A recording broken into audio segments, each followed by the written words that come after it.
सा और गले पे मोटा सा डंडा रखा, दाब दिया, धुंधकारी का अंत कर दिया। और जब धुंधकारी का अंत किया, ध्यान रखना जो वैश्याओं की संगत करेगा उसका यही हाल होगा। अंत कर दिया जब उसका, पांचों वैश्याओं ने गड्ढा खोदा, उसे गाड़ कर ऊपर से लिप दिया। जो थोड़ो बहुत मालो जेवर था वह लेके भाग गई। और जब वह लेके भागी तो लेके चली गई। अब जब शाम को गौकड़ आया, शाम को गौकड़ आया तो क्या देखा कि वो कहीं बिल्ली के रूप में, कहीं बकरे के रूप में, कहीं कुत्ता के रूप में, और गौकड़ के सामने आता है। गौकड़ ने कहा भैया आप कौन हैं और इस प्रकार से मेरे सामने क्यों आते हैं? मैं तो आपको जानता नहीं, लेकिन फिर क्योंकि वो भूत योनि में पहुंच गया और उसका बोल नहीं फूटा था, कुछ कह ही नहीं पा रहा था। गौकड़ ने अंजलि में जल लिया, सूर्यदेव भगवान को प्रकट किया, अंजलि में जल लिया और वही जल मंत्र पढ़ के उस पापी के ऊपर मारा तो उसका बोल फूट गया और कहा कि भैया मैं तेरा भाई धुंधकारी हूँ और समय पे अपने की याद आती है, आज मेरा उद्धार आप ही कर सकते हो।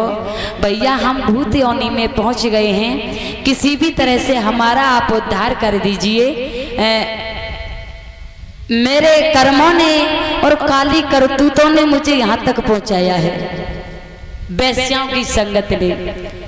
आज धुंधकारी की बात को सुनकर गौकड़ पर रहा नहीं गया, तुरंत सूर्यदेव भगवान को प्रकट किया, कहा प्रभु मेरे भाई धुंधकारी भूत योनि में पहुंच चुका है, कोई उपाय? बोले है। कौन सा उपाय है? कि आप हरिहर क्षेत्र गंगा के किनारे श्रीमद् भागवत सप्ताह रचाओ और वो अपने भाई धुंधकारी को श्रवण कराना। मगर ध्यान रखना तुम्हारा भाई इतना पापी है, तुम्हारे भाई धुंधकारी को कथा पांडाल में स्थान नहीं मिलेगा। फिर महाराज एक 7 गांठ का झंडा बताया, जिस झंडे में 7 गांठें थी। 7 दिन इधर रख दो, इधर साइड का लाइयो जामे दूध लाइयो और का रख दो, पहुंचना है नहीं कि तुम्हें पीवे को मनो है। ठीक है बैठ जा, प्रसाद लेना वहां से, ठीक है। उन्होंने इधर आ चली जाओ। उन्होंने कहा क्योंकि 7 दिन कथा का आयोजन चलेगा और तुम्हारे भाई धुंधकारी को स्थान मिलेगा बस झंडे की गांठ के अंदर। अंदाजा लगाओ कितना बड़ा पापी था। काला झंडा कहाँ है? लगा दिया, ठीक।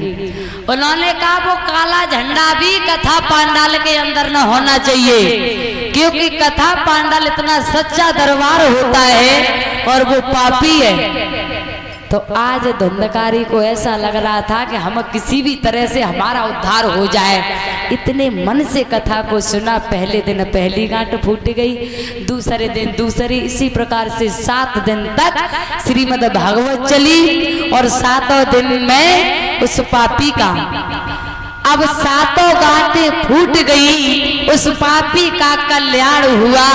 आया विमान तत्काल महासुर मंडल में गुणगान हुआ, उस महापापी का उद्धार हो गया। कैसे? केवल श्रीमद् भागवत कथा सुनने से। राजेश भैया 2-1 भैया को ले लो और आप एक तखत की व्यवस्था करो। तखत इधर डाल दो, जो संत भगवान है हमारे उनको तखत पे बिठाओ, गद्दा एक अच्छा सा डाल देना, उस पे तखत की व्यवस्था करो। एक भैया को ले जाओ, काऊ के पास तो उठाए लाओ, बाहर दिख जाता है को उठाए लियो।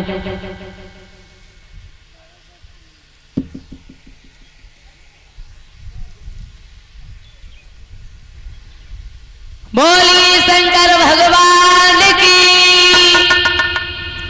इस प्रकार